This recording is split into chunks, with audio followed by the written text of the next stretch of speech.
नमस्कार. श्री स्वामी समर्थ. कसे आहात तुम्ही सगळे? आय होप तुम्ही सगळे मस्त असाल.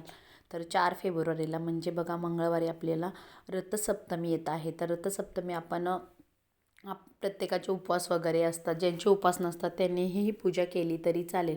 हा खरं उपवास किंवा ही पूजा सूर्यदेवांच्या आपण जन्म उत्सव म्हणून साजरा करत असतो. तर या दिवशी रथसप्तमी दिवशी सूर्याची किरणे पहिल्यांदा पृथ्वीवरती पडली होते, म्हणून या दिवशी रथसप्तमी किंवा सूर्यभगवानांचा आपण जन्मदिवस म्हणून साजरा करत असतो. तर या दिवशी खूप असं नाही का दान करण्याला, नंतर आपण सूर्याला अर्घ्य देण्याला खूप सारं महत्त्व आहे. त्यासाठी या दिवशी आवर्जून सगळ्यांनी म्हणजे तुमच्या घरातील लहान मुलांनी तुम्ही सगळ्यांनी मिळून या 5 दिवसामध्ये जर नाही जमलं तुम्हाला तर उद्या तर नक्की तुम्ही सूर्यभगवानांना अर्घ्य द्या. कारण सूर्यभगवान हे असे देवता आहेत, त्यांना आपण प्रत्यक्षात बघू शकतो किंवा आपण त्यांची नाही का पूजा करू शकतो. आपण एवढे व्रत वैकल्य वगैरे करत असतो, पण आपल्याला खूप साधना केल्यानंतरही भगवंत आपल्याला भेटत नाहीत. तरीही आपण नाही का आपले एक मनापासून इच्छा असते तर आपण करत असतो. पण सूर्यभगवान एक अशी देवता आहे की त्याला आपण प्रत्यक्षात नाही का बघू शकतो किंवा त्यांची आपण पूजा करू शकतो. तर आपण ही पूजा वगैरे कशी करायची आहे तर त्याबद्दल हा सविस्तर व्हिडिओ बघा. या दिवशी आपण सकाळी लवकर उठायचं आहे आणि बघा प्रत्येकाच्या घरामध्ये जे उपवास वगैरे असतात तेव्हा आपण दूध दूध वगैरे घालवतो. तर ते कसं घालवायचं आहे, पूजा मांडणी कशी करायची आहे तर बघा. या दिवशी आपण सकाळी लवकर उठायचं आहे. निदान तुम्ही 7 ते 8 वाजेपर्यंत तरी सूर्याला अर्घ्य द्यायचं आहे. त्याच्या आधी आपले आंघोळ वगैरे होणं किंवा आपलं घर स्वच्छ होणं, आपल्या घरामध्ये देवपूजा वगैरे होणं खूप गरजेचं आहे. तर ह्या सगळ्या आपण पूजाविधी वगैरे झाल्यानंतर आपण 7:30 ते 7पर्यंत तुम्ही सूर्याला अर्घ्य द्यायचं आहे. तर ते अर्घ्य कसं द्यायचं आहे किंवा आपण सूर्याला जल अर्पण कसं करायचं आहे तर पहिला आपण तांब्याचा तांब्या घ्या किंवा स्टीलचा तांब्या घ्या, जसा तुमच्याकडे असेल असा. त्याच्यामध्ये तुम्ही हळदी कुंकू टाकायचं आहे, तीळ टाकायचे आहेत, थोडी फुल असेल तुमच्याकडे तांबड्या कलरचं कोणतंही फुल असेल तर त्याच्यामध्ये टाका तुम्ही. आणि हे जल तुम्ही सूर्याला अर्घ्य द्या. तुम्ही कुठंही नाही का गॅलरीत वगैरे देणार असाल तरीही तुम्ही एखादं नाही का थोडंसं काही भांडं वगैरे पातेले बकेट काही तुम्ही खाली घ्यावं. त्याच्यानंतर त्याच्यामध्ये तुम्ही सूर्याला अर्घ्य द्या.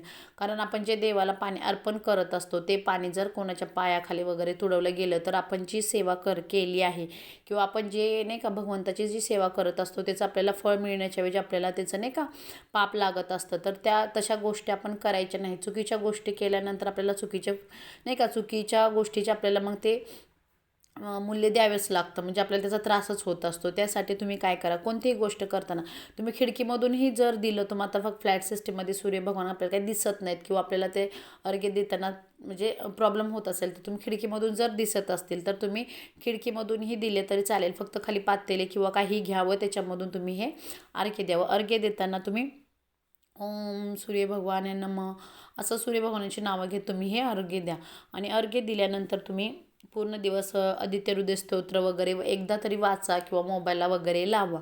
या दिवशी आपण जेव्हा बघा आता आज प्रत्येक गोष्टीचे आता सूर्यभगवानाची जेव्हा रथसप्तमी असते तेव्हा बघा सूर्यभगवानांचे आपल्या पृथ्वीवरती सूक्ष्म रूपाने वास करत असतात किंवा आपल्याला ते भगवंत दिसत असतात. तर त्यासाठी आपण ह्या सेवा करणार ना, तर ह्या सगळ्या आपल्या सेवा नाही का भगवंतापर्यंत पोहोचण्यासाठी आपण दिवसभर त्यांचे नामस्मरण करायचे असते. तर हे तुम्ही असं करायचं आहे. आणि त्याची पूजा मांडणी कशी करायची आहे तर तुमच्याकडे सूर्यभगवान बघा आपण दरवाजावरती वगैरे तांब्याचं वगैरे लावतो, तर त्याची पूजा केली तर चालेल. किंवा तुम्ही प्रिंट वगैरे काढून आणा किंवा सूर्यभगवानांचं 7 घोड्यांच्या रथामध्ये स्क्रीनवर दिसते असं चित्र तुम्ही काढून आणा किंवा कलर प्रिंट आणून त्याचीही तुम्ही पूजा करू शकता.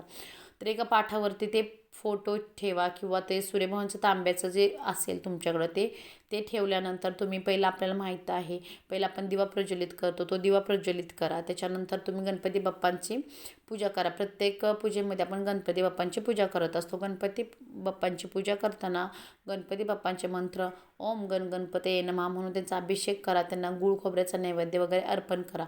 आणि या दिवशी आपण सूर्यभगवानांनाही तुम्ही रव्याचा प्रसाद केला तरी चालेल. तुमच्या घरी पुरणपोळी बनत असेल तर पुरणपोळीचाही नैवेद्य केला तरी तुम्ही प्रसाद दाखवला तरी चालेल. किंवा तुम्ही नाही का तिळगुळाचे लाडू किंवा तिळाचा आणि गुळाचाही नैवेद्य दाखवला तरी चालेल. तर अशा प्रकारे आपण ही पूजा करायची आहे व त्याच्याबरोबर आपण त्याच्या पुढे 7 धान्य ठेवायचे आहेत. 7 धान्याचीही पूजा करायची आहे. जर तुम्हाला जमलं तर 7 धान्य वेगवेगळ्या ह्याच्यामध्ये ठेवा किंवा एकाही त्याच्यामध्ये 7 धान्य एकत्र करून तुम्ही एका वाटीमध्ये वगैरे ठेवले तरी चालतील. तर अशा प्रकारे पूजा करायची आहे. त्याच्यानंतर आपण दूध घालवायचं आहे. आपली घरातली पूजा मांडणी वगैरे झाल्यानंतर तुम्ही टेरेसवरती किंवा खाली नाही का तुमच्या इथं जमल तसं किंवा तुमच्या घरामध्ये आपण बघा तांब्याच्या ताटामध्ये तुम्ही नाही का थोडासा मैदा घ्या, त्याच्यानंतर गाईच्या गवऱ्या घ्या त्याच्या थोड्या थोड्या करून, आणि छोटीशी ती बोळक्या असते किंवा गुंडगी म्हणतात त्याच्यामध्ये तुम्ही दूध घ्या. गाईचेच जमलं तर तुम्ही दूध घ्या.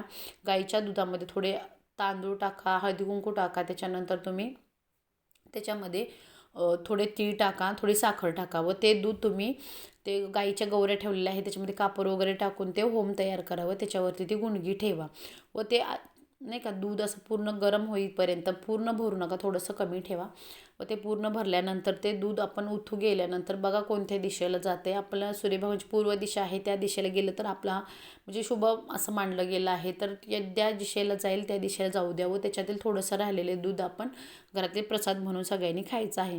तर अशा प्रकारे साधी व सोपी पूजा मांडणी आहे. जास्त काही नाही आहे त्याच्यामध्ये करण्यास, म्हणजे अवघड काही नाही आहे. तर जेवढं आपल्या घरामध्ये आहे तर आपण ज्यांचे उपवास वगैरे असतात बघा सूर्यभगवानांचे त्यांनीही केलं तरी चालेल. पण ही पूजा खरंच खूप छान अशी पूजा आहे. तर आवर्जून सगळ्यांनी करा. ज्यांच्यामध्ये बघा मुलं होत नाही आहेत, काही प्रॉब्लेम असतात तर त्याच्यामुळे होत नाही, तर त्यांच्यासाठी तर खरंच खूप छान हा दिवस आहे. तिने आवर्जून ही पूजा केली तरी चालेल. त्याच्यानंतर तुम्ही नोकरीसाठी वगैरे प्रयत्न करत असाल पण तुम्हाला नाही का म्हणजे अडचणी येत असतील तर त्याच्यासाठीही तुम्ही आवर्जून ही पूजा नक्की करा. आणि साधी पूजा आहे किंवा तुम्ही मोठी मुलं आहे तर तुम्ही स्वतःही सूर्यभगवानांना अर्घ्य द्यायचं आहे. आवर्जून तुम्ही हे जर म्हणजे रोजच दिलं तरी चालेल, पण तुम्ही नाही का आवर्जून रथसप्तमीला तरी नक्की द्या. कारण रोज जर तुम्हाला वेळ नसेल, आता थोडा वेळ, जास्त वेळ काय लागत नाही, 10-15 मिनटं तर फक्त लागतात, तर त्याच्यासाठी तुम्ही आवर्जून या दिवशी तर नक्की द्या. तर तुम्हाला माझा व्हिडिओ आवडला तर लाईक करा, शेअर करा. चॅनलवरती आपल्या नवीन असाल तर चॅनलला सबस्क्राईब करायला विसरू नका. धन्यवाद.